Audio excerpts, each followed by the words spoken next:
so that those people who can't attend the sessions, what I'll be doing is after each of these sessions, I'll go ahead and send out an email with a link to the video if you can't come in.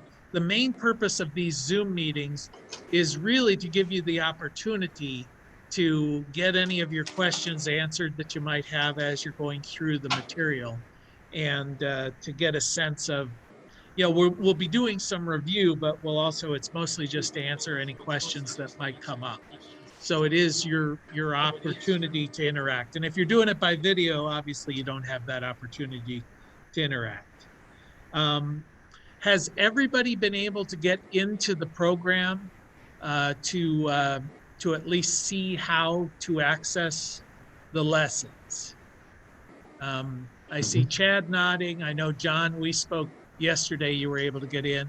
Tony's been in there a while. So Don, have you been able to get into the program? If you're answering, you're on mute. Yes, okay. So we're good there. If somebody who is watching this recording isn't in there, just let me know, I'll get you in. You should also have received the downloaded PDF file of the textbook. So if you haven't gotten that, that was included with a link in several places. If you need that, let me know by email. I'll send you the link again. Then I've mailed out paper copies to everybody. So hopefully, John, I know you just registered. Yours is in the mail, but has everybody else received the paper copy? So that you can review. If you haven't, let me know on I that. have not received mine. Oh, you never received yours? No, I was wondering if you had sent it out, and I didn't want to bother you about it because obviously got access to it, but. Nope, I want you to have one, so let me double check on that. Okay. I'm pretty sure I sent that out long ago, but if I didn't, I'll get you one. Okay, thank you. Sure. Then the other thing that comes up periodically is the browser issue. If you're going through the lessons and you find that you're having difficulty with any of the sound, sometimes the sound will stop playing and you have to back up one slide and move forward one slide. That's a browser issue. If you use Firefox, that issue goes away. It usually happens if you're just using Chrome. Sometimes if you're using Android on the phone, it happens as well.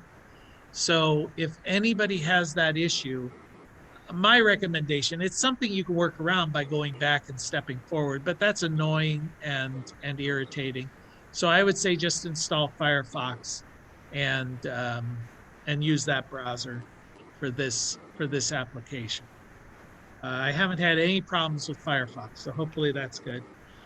As you're doing the quizzes and the labs that are integrated, you do need to get an 80% on those in order to advance on. It won't mark it as done unless you get an 80%. It's a good way to work through the problem. The 80%, the quiz scores are not part of any certification. They're not part of a grade per se, but it is just a way of keeping people from clicking through and saying, I did this, I did that. Since this course is used in colleges and stuff, they often use them for grades. But if you can take the quizzes as many times as you want, so just keep taking them until you pass. It's a good thing. And the schedule for this week, I'm hoping that we'll get everybody through chapters 1 through 3. So that's the plan. If you fall behind or you go ahead, that's no problem. But as we progress through these meetings, those are the ones we're going to be working on. I did just send you a week-by-week schedule of what we're going to be dealing with. So I wanted to touch base. I was going to go over a little introductory kind of 30,000-foot view on renewables to get us started. But before I do that, I just want to touch base with folks and find out your motivation so I can tailor things to you. So I'll start with you, Chad, since you're up in my upper left-hand corner. What is your hope and purpose with taking the course and getting certified? We actually do training, Jay, and we're just kind of looking to maybe get some base knowledge on it, where when we get asked questions about the solar side of it and just know more about it. Okay, and what kind of training do you guys do? I actually work for the Labor's Union of Ohio. Oh, okay. So we work for the Labor's Union, and like I know it's not the same, but all of our laborers work on like the massive solar farms that go in where we're talking more residential in this line. Yeah. But as far as just a basic knowledge for if we get asked questions on it, we'll have someone on site that knows a little bit. Okay, terrific. Okay, John, I know you're an electrician. Your motivation here, are you going to get into solar? Well, let's say back in, I did my first solar in '78.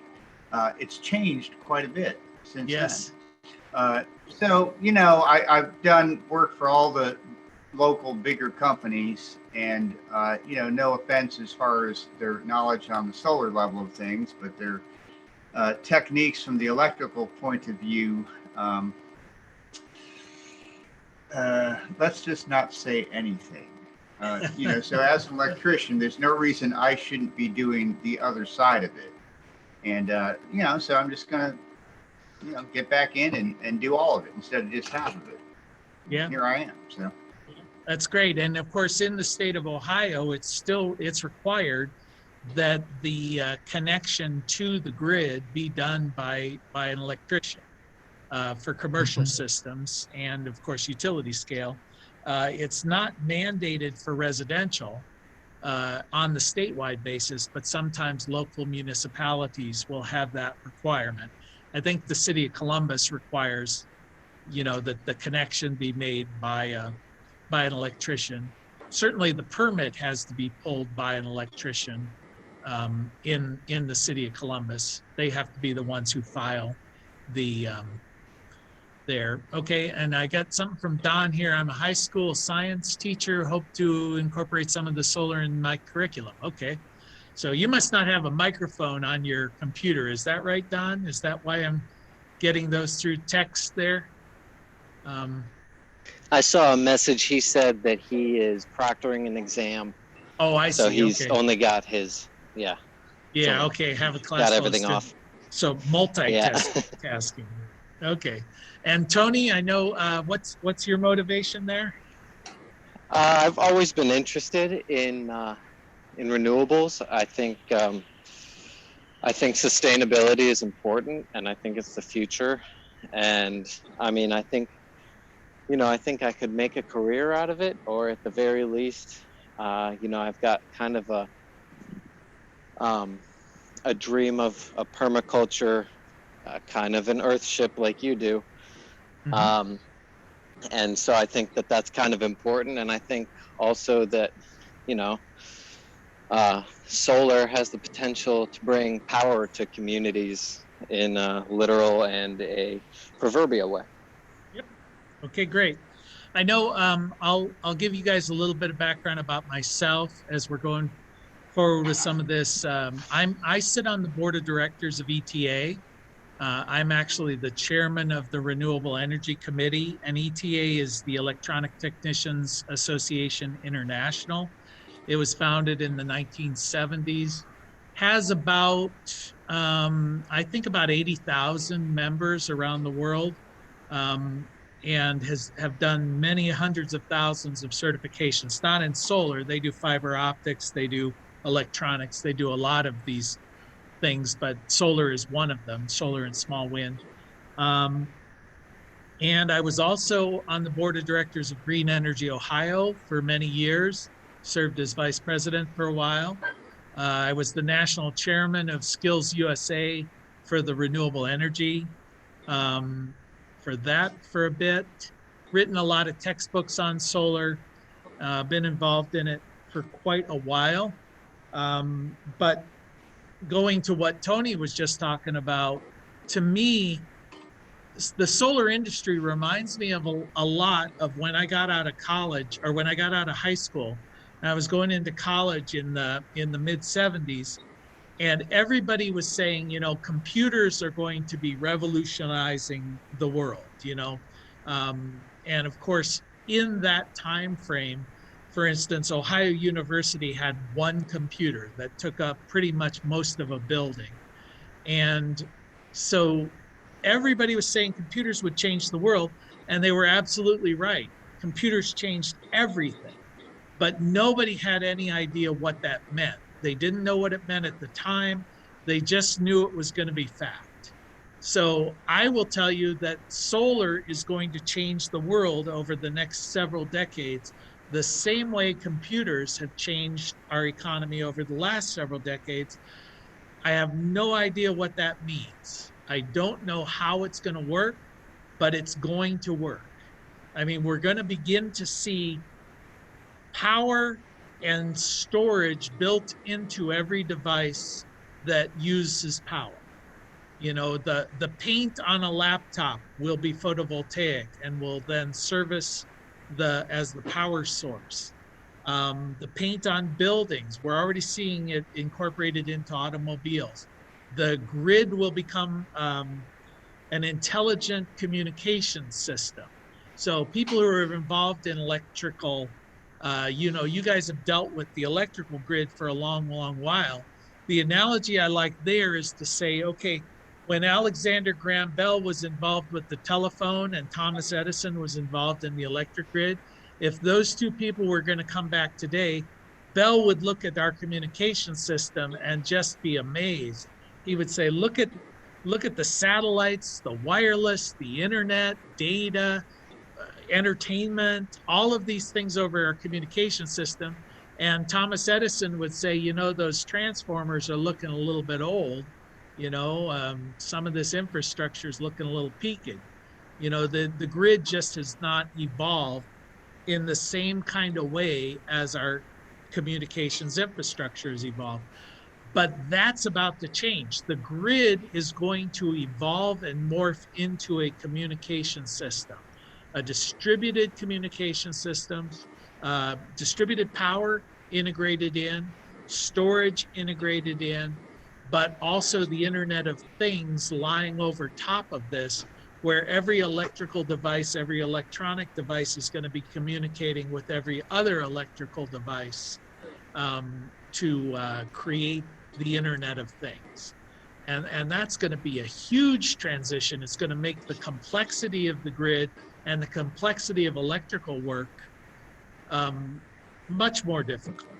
I guess as an example of that, we had a class where we did an installation, a solar installation, a small ground-mounted system in Pennsylvania.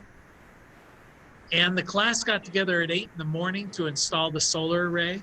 And we were finished installing the solar array by lunchtime. So the entire install was done and dusted and connected.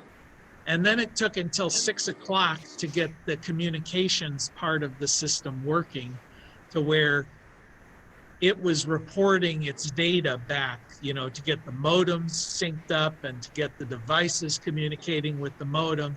So the computer technology actually took us longer than the installation of the entire array. So it's an example of the kind of skill set that's going to be involved in some of this. Now, we don't go into the whole, setting up of the modems and the like within this course, but those gives you an example of how these electricity will be integrated with communication. And an example of what I'm meaning by that, a lot of times when you hear about the Internet of Things, people will say, yes, your refrigerator will be able to know if you're out of ketchup and can order ketchup for you. And I always think that's a really stupid example, because I can order ketchup for myself. I don't need my refrigerator to figure that out for me. But I had an example of installing a solar array where we had hooked up 18 microinverters, And when we were all finished, 16 of them were working and 2 of them were not. So these were end phase microinverters.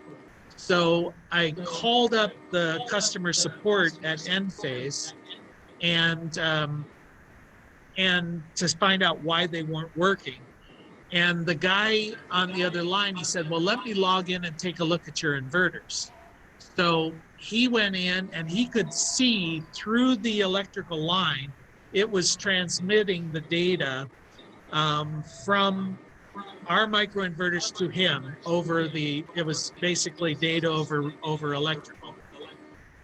And he said, well, you guys must be located near a substation because the voltage that you're receiving from the grid is outside of the operating range of the inverters. You know, they operate within a plus or minus 6% of 240. So what he did is remotely, he readjusted the sensitivity range on those 2 microinverters. And he said, okay, go outside and take a look. And I went out and the lights were now green instead of red, and it was fixed. So to me, that was amazing because he could fix them from California by simply changing the setting in my microinverters through remote control. But to me, the Internet of Things means that I wasn't necessary in that, and neither was he. I mean, the system should have been smart enough to realize the power coming in from the grid is outside of my operational range. I can change that and still be within the tolerances of the electrical devices. It did not require human intervention. So to me, that's a true example of the Internet of Things. My device communicating with their device to change the settings without human interaction. All right, so that's just kind of a broad view there. But at this point, I'm going to jump in. I've got a presentation here real quick. Can everybody see the screen there? It says, when the biomass hits the wind turbine. Chad, if you nod, I can see your face. Can you see the? It's not pulled up yet. I'm not seeing it yet. There it is. Okay. So there's a little bit of a delay there then. Okay, you're seeing when the biomass hits the wind turbine? Okay, so let me tell you a little bit about Blue Rock Station. Blue Rock Station is a sustainability center, and it's where we live. Just told me my internet's a little unstable. I had switched over to the hotspot because Zane States was bad. This is an Earthship. I know Tony mentioned the Earthship there. This is a house. It's a passive solar home made of tires, cans, bottles, assorted recycled trash. So that's the home that we live in. It's a 2,200 square foot home made of, it's all basically self-supporting. There are no utilities involved in this facility. The heat is all wood and thermal mass. And of course, all the electric is from solar. We do a lot of little straw bale cabins. We've done workshops, plastic bottle greenhouse. Over the years, we've had a lot of different groups come out and visit us. One of the things I always like to mess with the school kids when they get off the bus and say, hey kids, you know, come over here. I wanted to let you know that everything you've ever learned in school is wrong. And then of course, they all nod and go, yeah, I knew it. You know, the teachers don't love that, but I like to mess with them.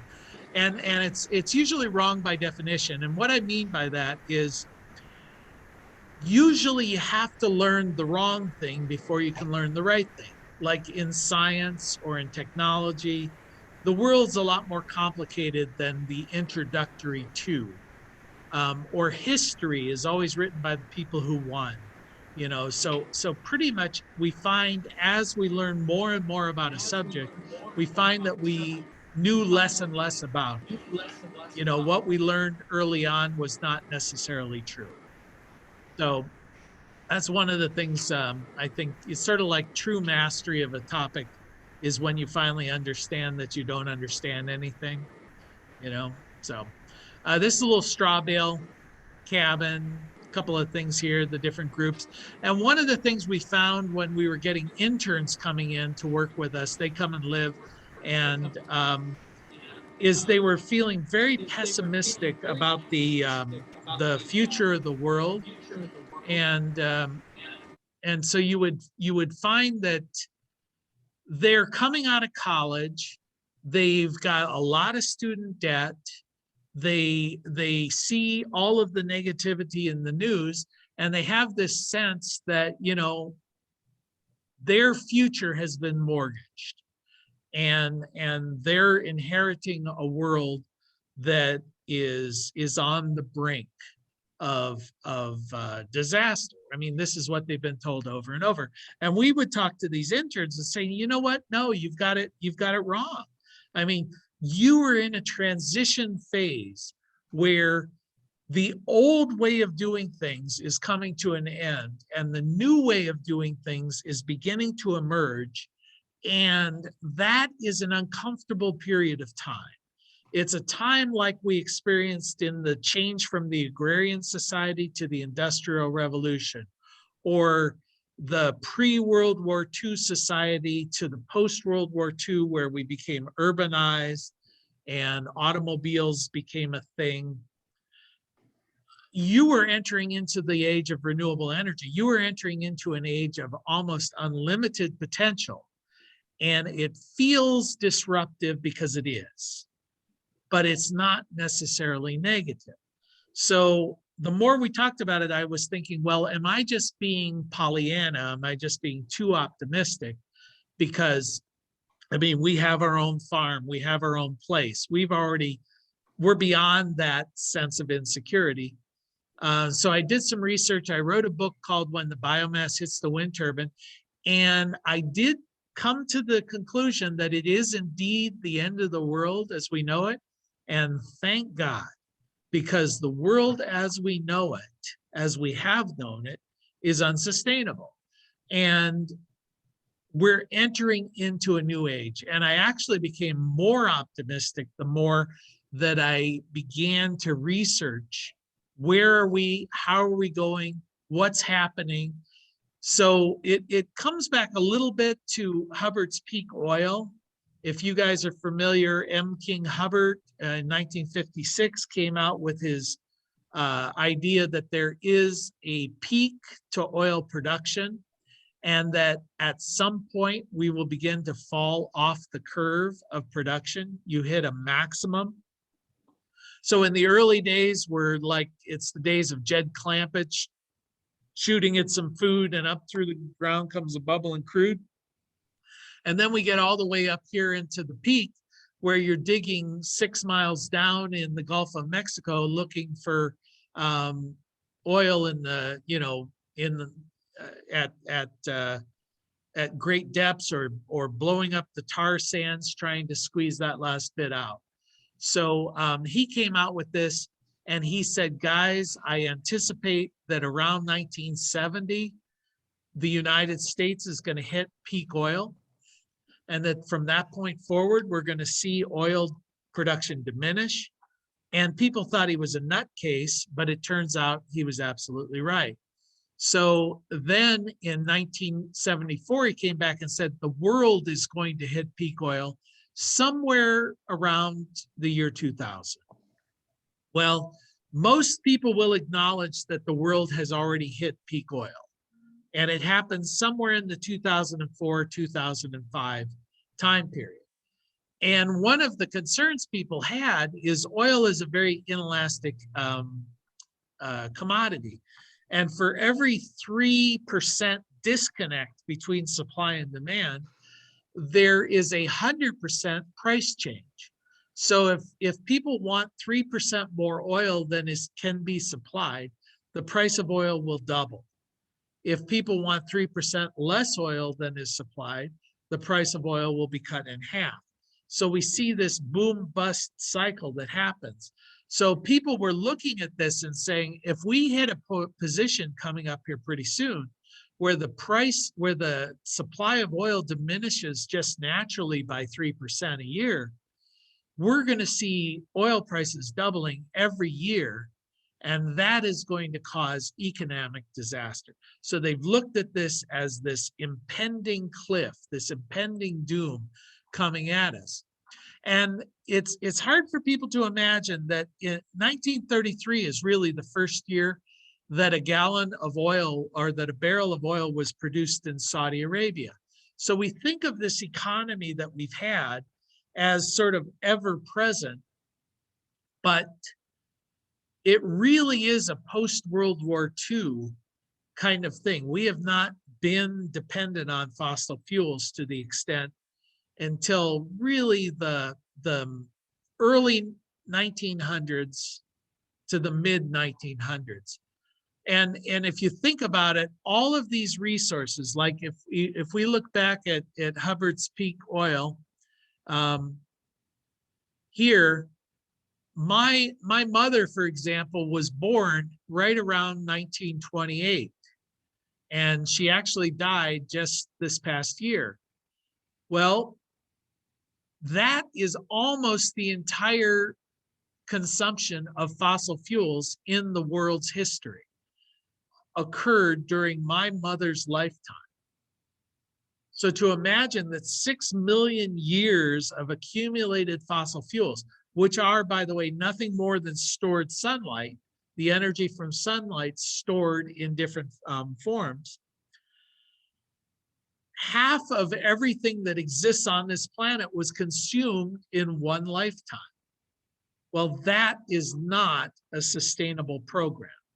And that's what we're saying is it is the end of the world as we know it, and thank God, because this cannot be consumption that can be consumed or sustained. We hit peak coal in either 1998 or 1974, depending on how you want to measure it. And this is one reason why all the coal power plants are going out of business. It is not because of Obama's war on coal or environmental regulations. Coal power plants are being phased out because they are no longer economically feasible to operate. The cost of coal is too expensive because we've used up the cheap stuff, and now to get stuff out of the ground, it costs more money. And when compared with alternatives, it costs about 3 times as much as wind or solar. So coal is no longer economically viable. We're also, and why are these things running out? The bottom line is it's because population growth. You know, when you put more and more people wanting more and more of a fixed commodity, eventually that commodity will run out. Doesn't matter if it's in 5 years or 5,000 years, it's going to run out. And just to give the example, in my lifetime, when I was born, there were 2.5 billion people on the planet. Today, there are 7.5 billion people. So the population of this planet has tripled in my lifetime. And I'm still very young. So, you know, that's amazing. So we cannot help but run out of stuff. That's just an inevitability. So where do we go from here? Well, people have painted this as a very bad thing. We're about to run off this cliff. I always say this is when the fun begins. You know, it's during these disruptive periods that we have opportunity. You'll see, looking back through history, it was during periods of disruption when you had things like the Andrew Carnegies, the John Rockefellers, the Bill Gates, now today, Elon Musk. These are the times of billionaires because we're in a disruptive period where old paradigms are falling away and new technologies are emerging. And for those people who are willing to adapt, it is a time of almost infinite opportunity. But the media, you know, the powers that be want you to be afraid. Everything is changing, and we must all be very, very afraid. I personally think the whole atmosphere and the whole attraction of the Donald Trump administration is centered on this very thing. We are going through a disruptive time. Our technologies are changing, our economies are changing, our population mix is changing. We're going from a European society to a more racially diverse society. All of these things bring it together to say this is a fearful time and we must be afraid. And when you are in that situation, then people want to cling to usually a fictitious past when things were simpler. We saw that in the Industrial Revolution. There were people known as the Luddites who wanted to do away with coal-operated steam engines because they were destroying the world. You know, they were changing everything. Back in my grandma's day, we didn't have such nonsense. So they actually broke in and destroyed steam engines and tried to sabotage and move people back to a more agrarian society. It doesn't work, but it seems to be a very human reaction to profound, fundamental changes that take place in our society.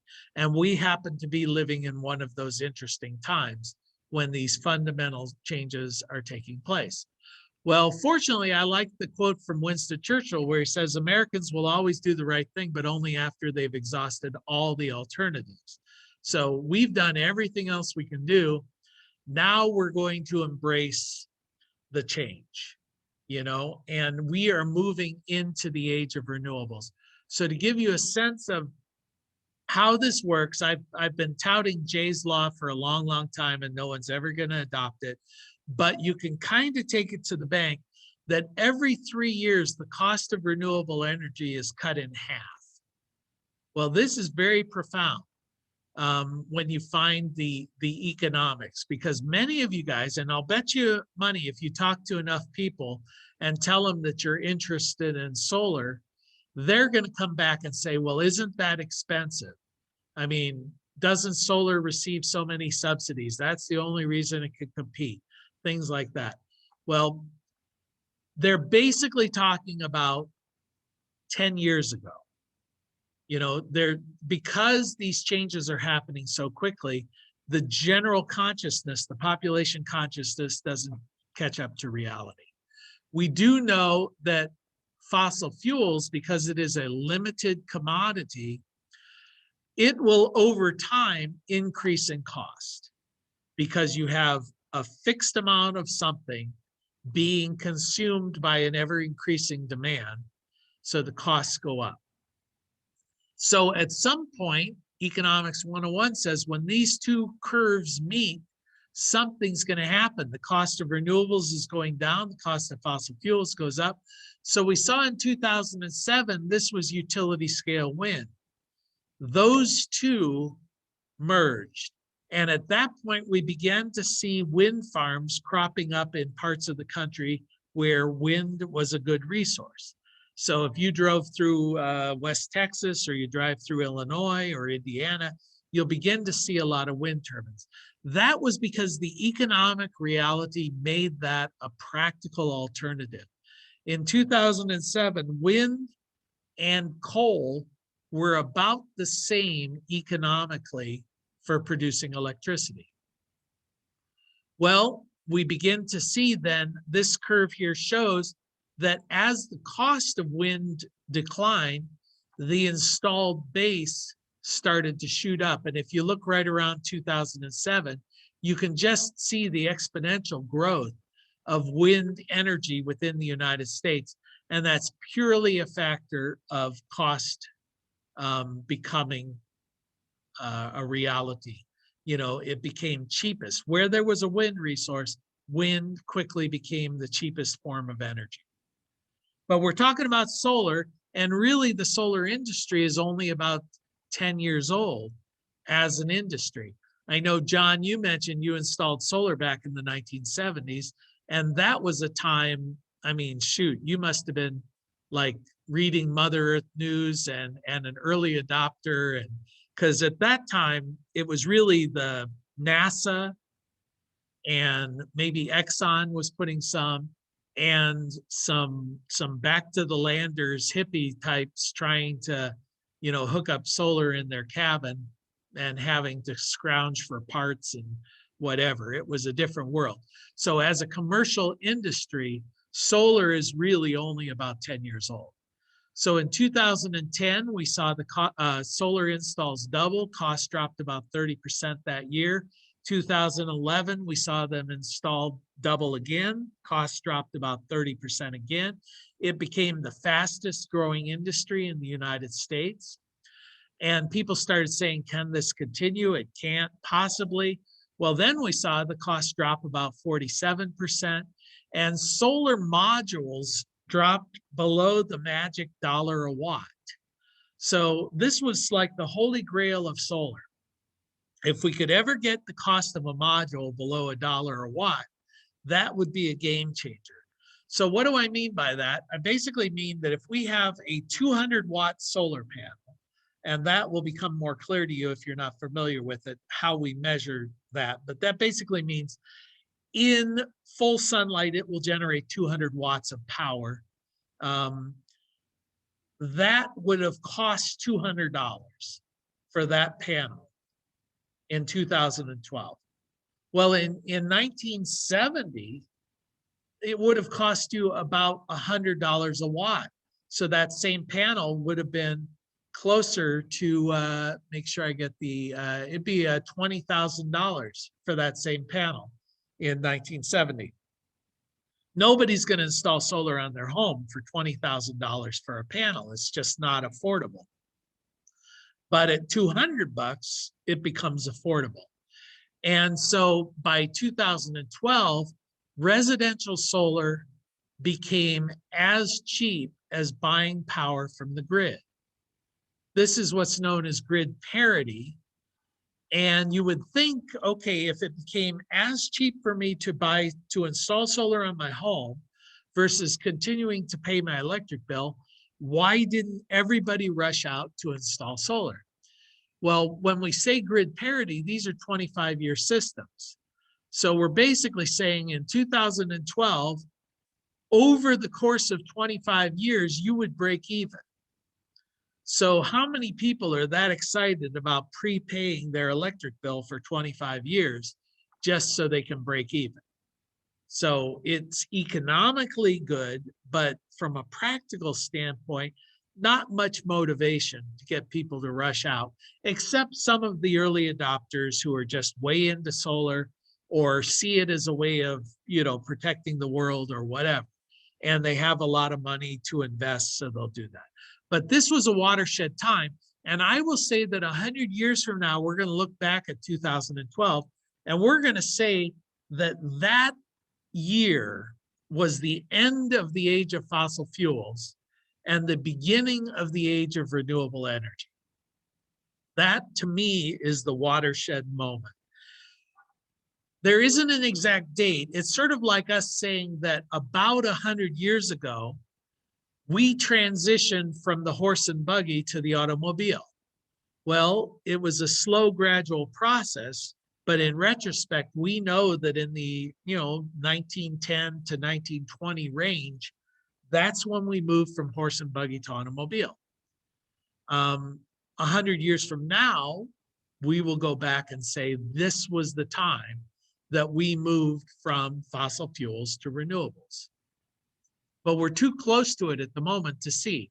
Now look at it, this chart here, the exponential growth. As we see the decline in orange of the cost of solar panels, we see the spike in installed base of solar.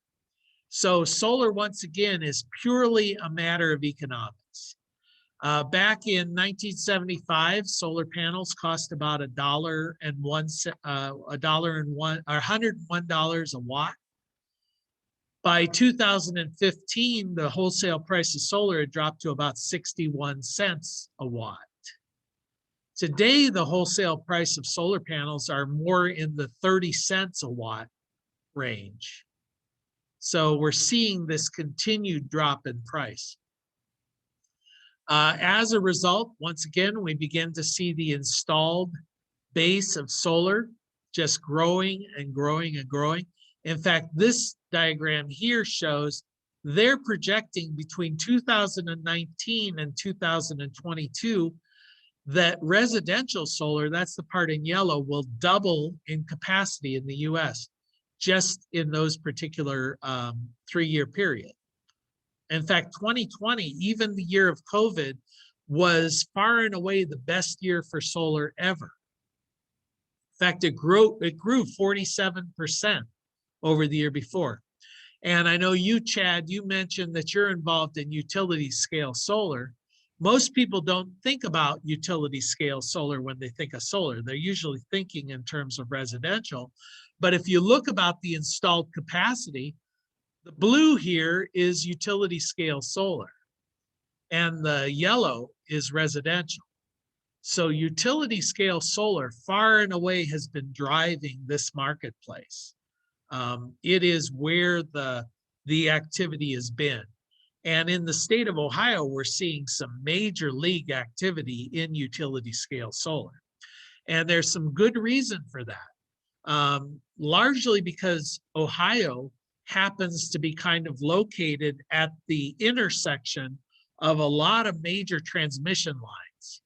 And so you can hook in a utility scale solar system and connect into the existing transport grid pretty easily, a lot better than going down to, say, someplace like Arizona and trying to hook into a high transmission line, or going into the state of Texas, as we saw in that latest problem Texas had with the ice buildup and they lost their power.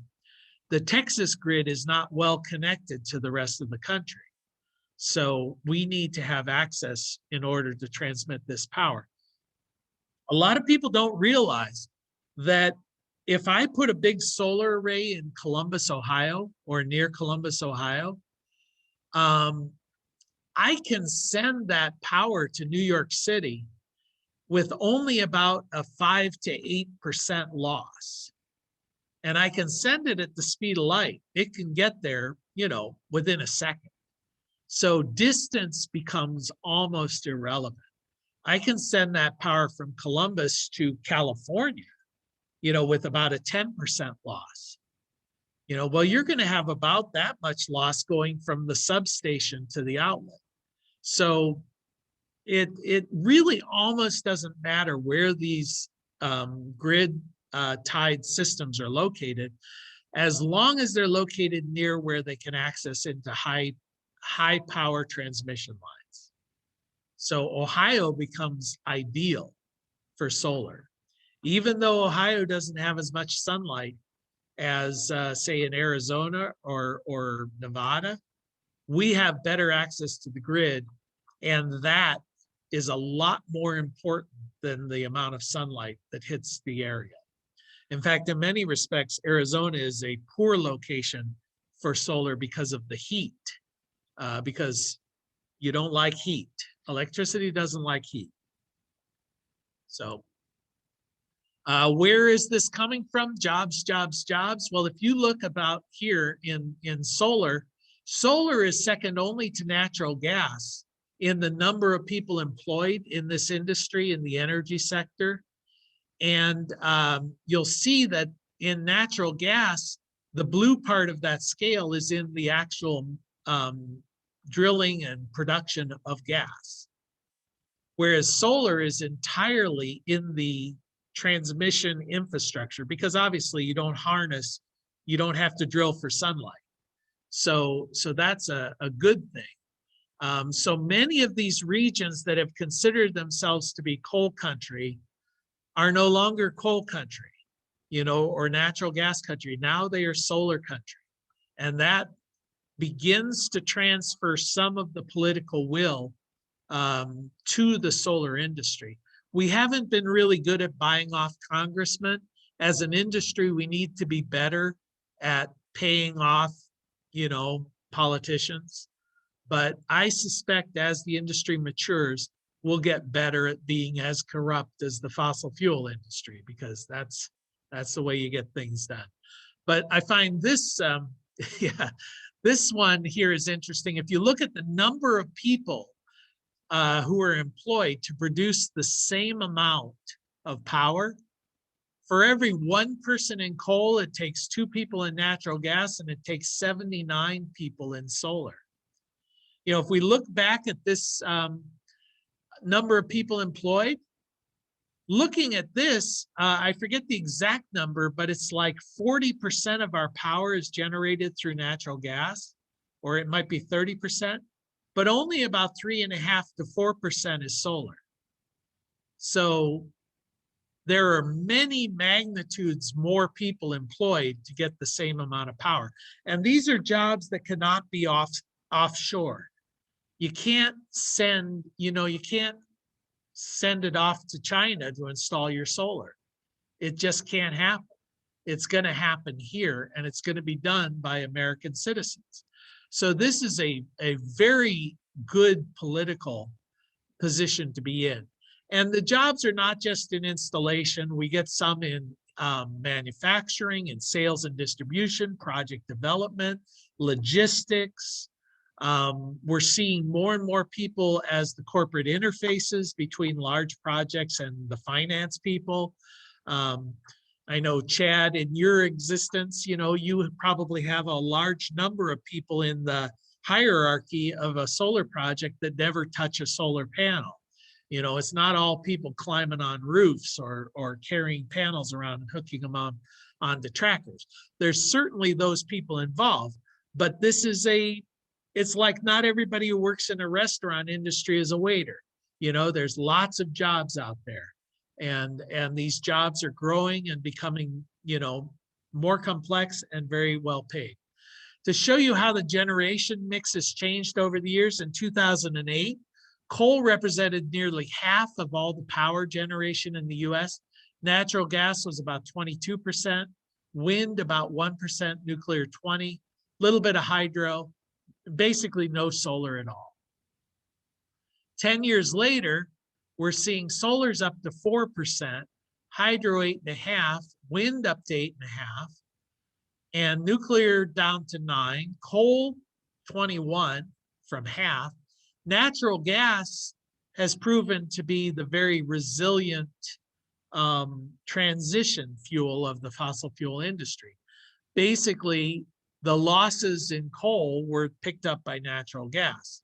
Solar grew at the expense of nuclear primarily.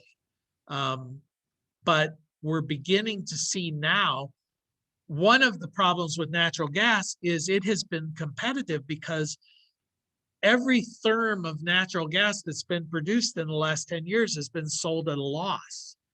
They've been selling natural gas at below cost to expand market share. And as a result, most of the natural gas companies have gone bankrupt. So they're in Chapter 11 reorganization or whatever. So they are doing very, very badly. And in fact, a lot of the large institutional investors, a big one called BlackRock, just announced this year that they manage $7 trillion in investment capital. They are no longer going to be investing in any fossil fuel activity. They will only focus on renewables. So a lot of the corporate investment is being shifted from fossil fuels to renewables. And it's not because they've suddenly seen the light and become members of Greenpeace. It's because fossil fuels are not an economically good investment, whereas renewables are. So we're beginning to see this corporate shift, financial shift, governmental shift, and technology shift, all lining up at exactly the same moment to push renewables into the mainstream. So for the next 10 years, for the next 20 years, we're going to see our society transformed by renewable energy. And it's going to be pretty amazing. And I think people will no longer talk about it in terms of saving the whale or, global warming. They're going to talk about it in the same terms they talk about computer technology. I got the latest thing. It's just simply pure good economics. So when we look at this year about new additions to the infrastructure of the US, 44% of the new infrastructure was in wind, 32% in solar, and 22% in natural gas. So it really is a battle between wind, solar, and natural gas. The coal industry is pretty much dead. The nuclear industry is pretty much dead. So these are the new, this is the battle of the three: wind, solar, natural gas. But you'll also see when we look at items that have been retired, coal has been retired at an alarming rate for them, but natural gas is being retired as well. So the net impact is not that significant for natural gas. In fact, in 2020, 75% of all the new power that was installed in the US was renewable. And that's a pretty remarkable number. So even though solar is only about 4% of the total at the moment, it's about 50% of the new stuff that's being installed.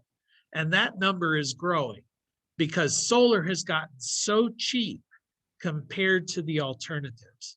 So that is our new reality. So what states is this happening in? Well, of course, California is the big dog. They basically are far and away number one, with about 5 to 6 times as much as the next state, which is North Carolina, Arizona, Nevada, New Jersey, Massachusetts, Texas, Florida, Utah, Georgia. So you see some of this is driven by solar resource, but most of it is driven by what is the political climate within that state. And if they have good incentives, poor incentives. Ohio has been kind of a laggard in a lot of respects. We're considered to be, I think it was, I think I have that on another slide, but we're like 24th or 25th out of the states. There are about 7,200 people employed in the state in solar. And if you compare that to coal, they're about 3,000. So we have more than twice as many people in solar as in coal, yet most of our politicians still want to think of Ohio as a coal state. And we're seeing that, yeah, it's ranked 29th. There are 307 solar companies, and only about 0.3% of our state's electricity is generated from solar. So some people may look at that and say, that's not good. Ohio is far behind. I look at it and say, if you're wanting to get into the solar industry in Ohio, you're at exactly the right time. You know, the big players haven't really come into Ohio yet. So if you're a small mom and pop and you want to establish a foothold in the industry, it's a good time. And the potential for growth is just astronomical. So, you know, no time like the present. The price of the systems continue to go down on a global scale. And we're seeing that globally at this point, installed systems are below $1 a watt. Remember, I said in 2012, the price of a module fell below $1 a watt. This price is for soup to nuts installed systems. That includes the design, the labor to install it, the panels, the racking, the wire, the disconnects, everything. We're down to about $1 a watt. The United States remains one of the highest cost solar countries in the world. We're still at about $2.50 a watt for residential systems, and closer to $1.50 a watt for utility scale. So in Australia, for example, residential systems are closer to about $1.25. A lot of this is because of government permitting restrictions, fees, things like that. But it just shows we have a long way to go, and the prices are going to come down even more dramatically. But at the moment, if you're just wanting to get a sense of how much a system costs installed, good rule of thumb for a grid-tied system for residential is going to be about $2.50 a watt. So what do I mean by that? Well, these are some real world numbers for the system I installed out at Blue Rock Station. And since I did it myself, I didn't have any labor costs or design costs. But at the time, the panels cost me $1 a watt. The inverters, $2,700, racking and so on.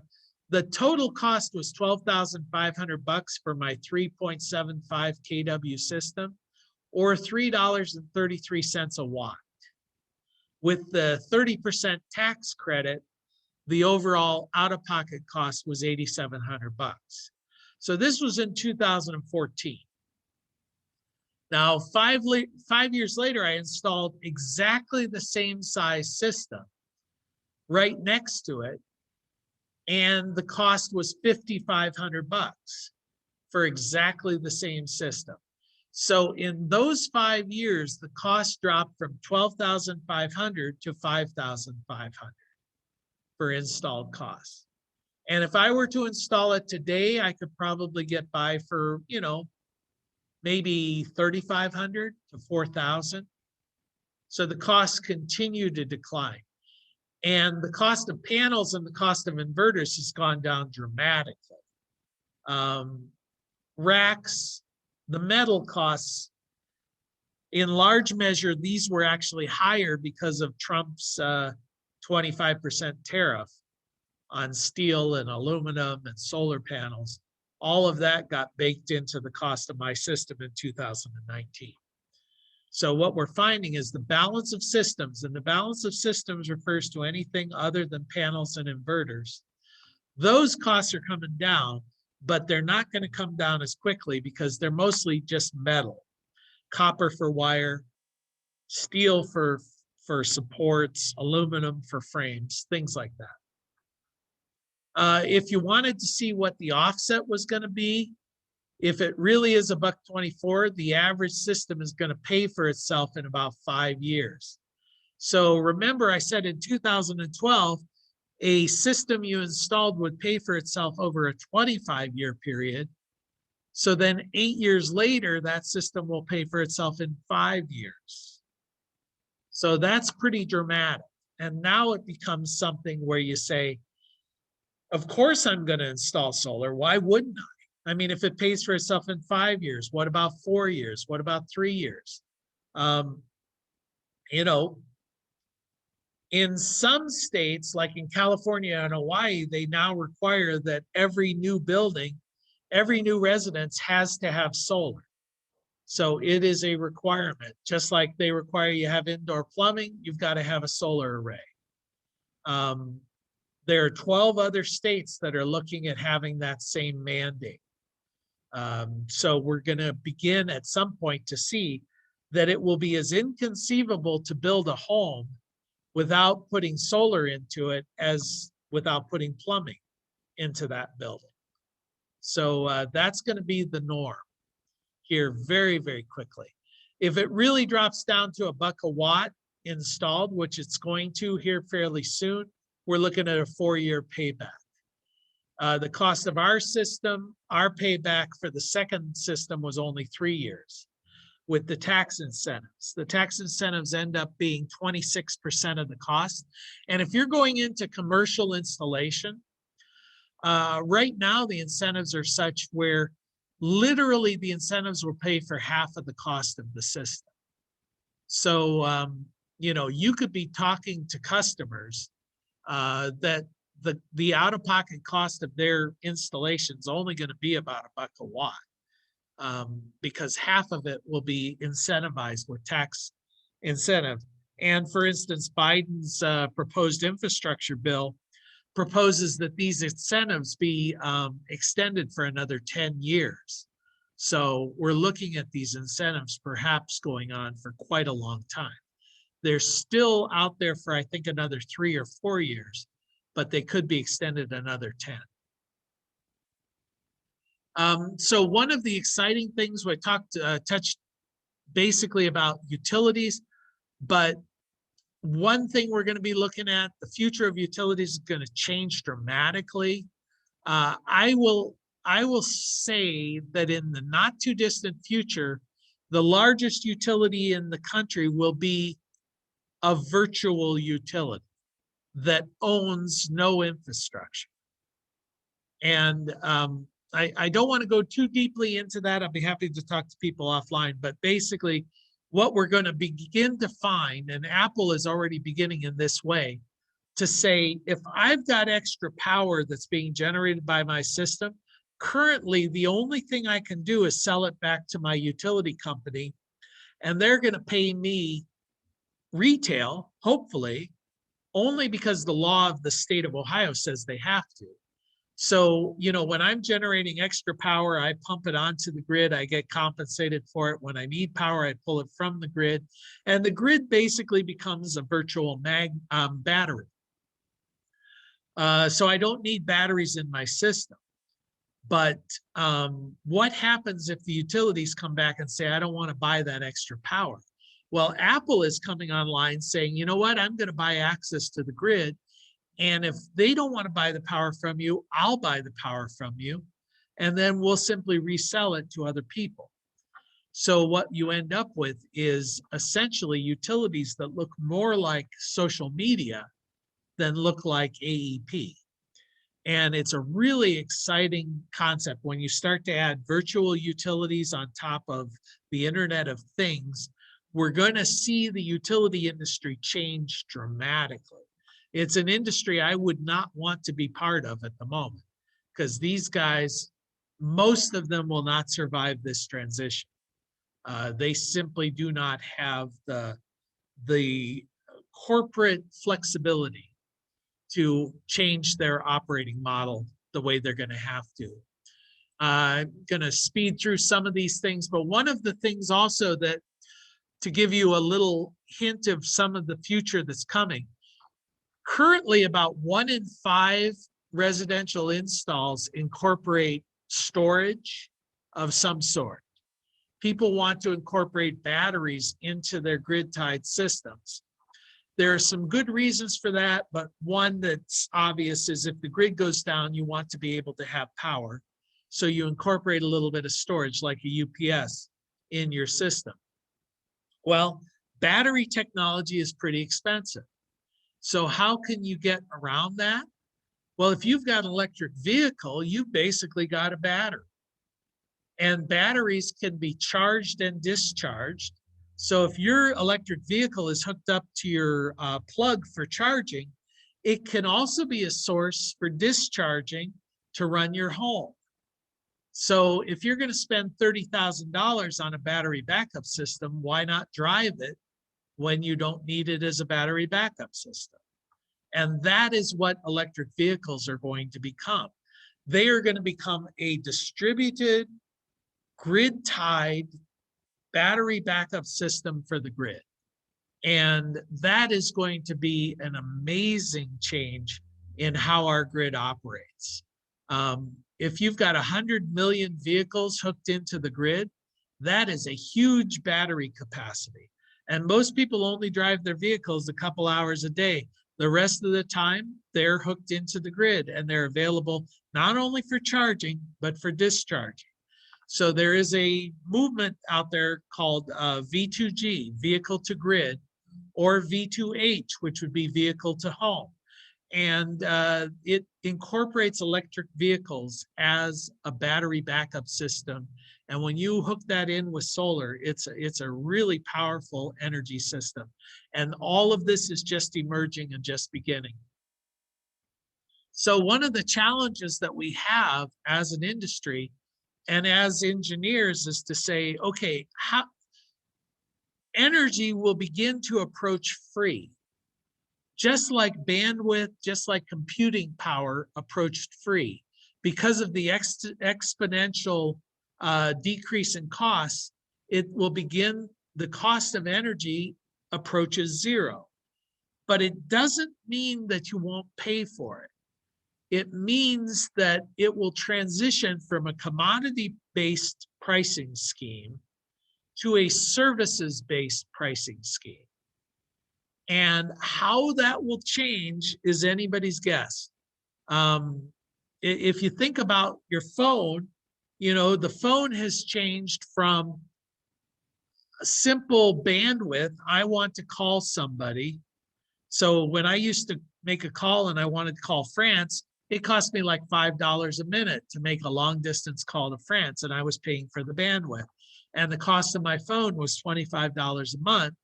Local calls were free, but if I had long distance, I had to pay for them, and you paid for the bandwidth. Well, today, your phone, the bandwidth is effectively free, but you don't get your phone for free. You know, you're paying for the services associated with communications, such as mobility access or streaming of videos or you know, it doesn't cost you anything to Skype somebody in France, but it costs you something for access to the internet.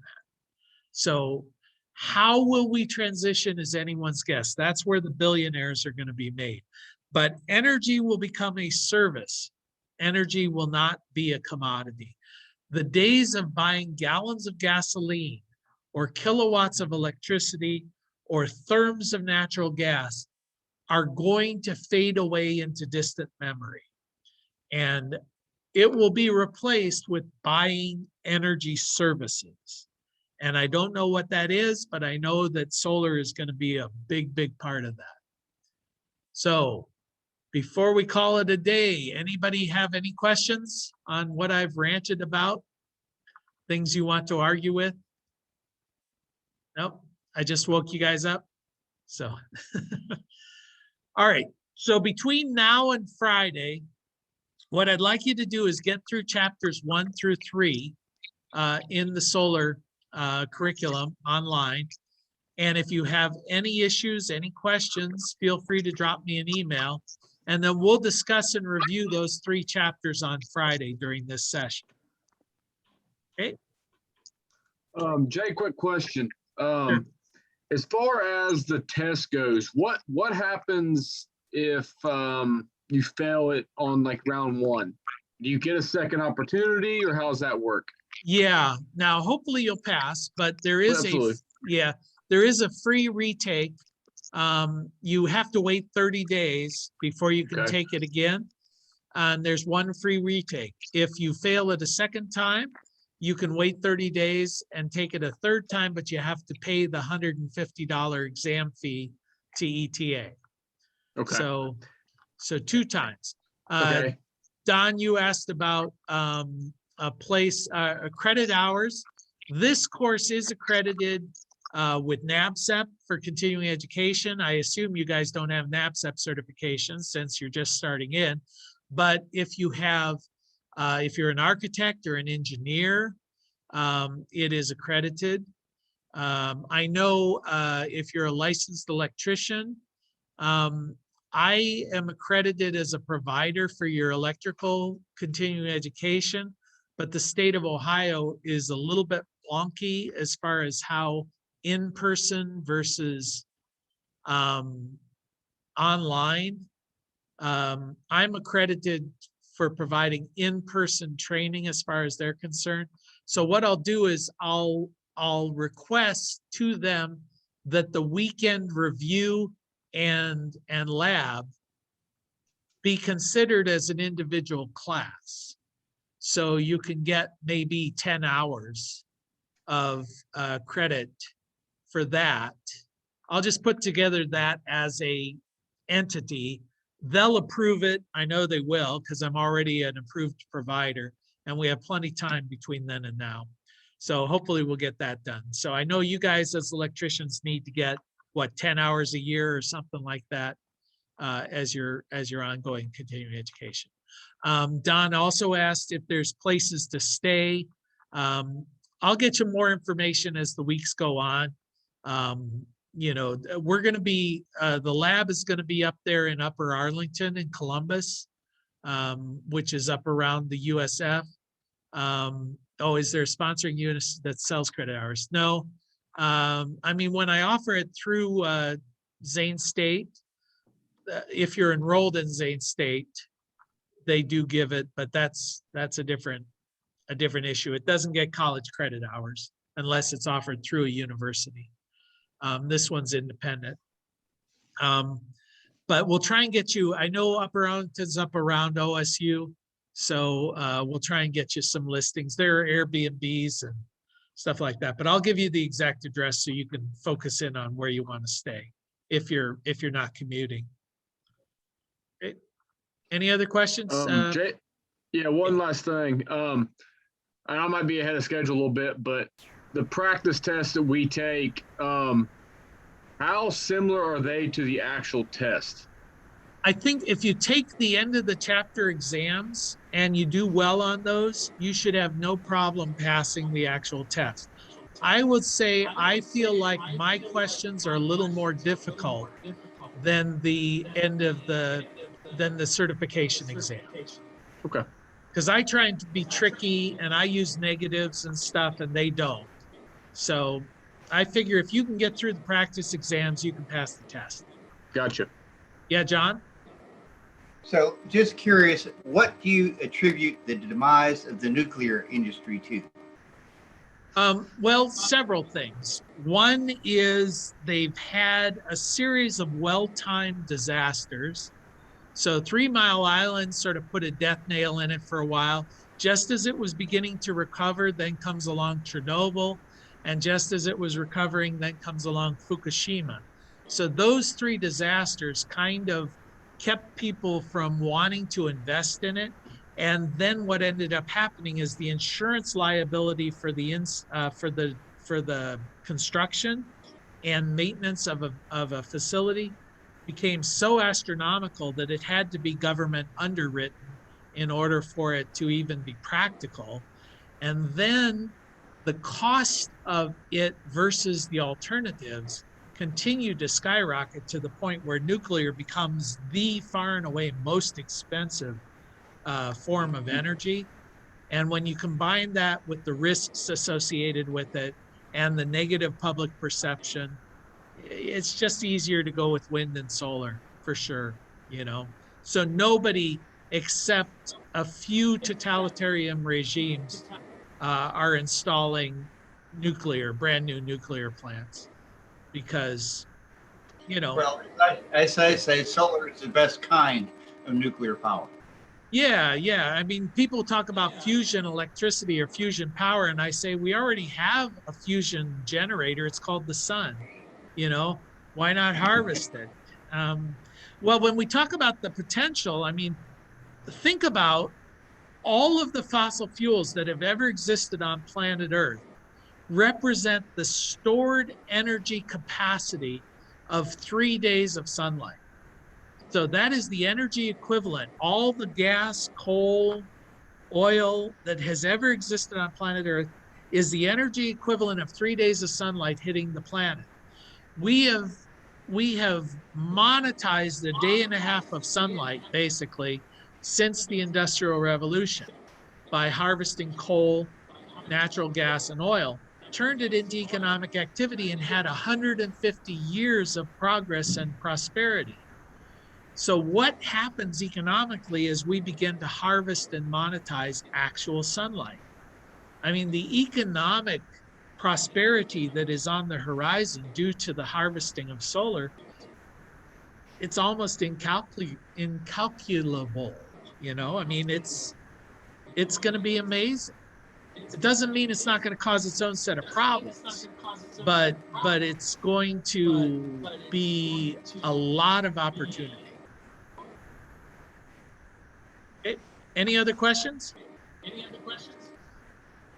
All right, so let's get together on Friday at 1 o'clock and everybody study in the meantime, all right? Take care. Bye-bye.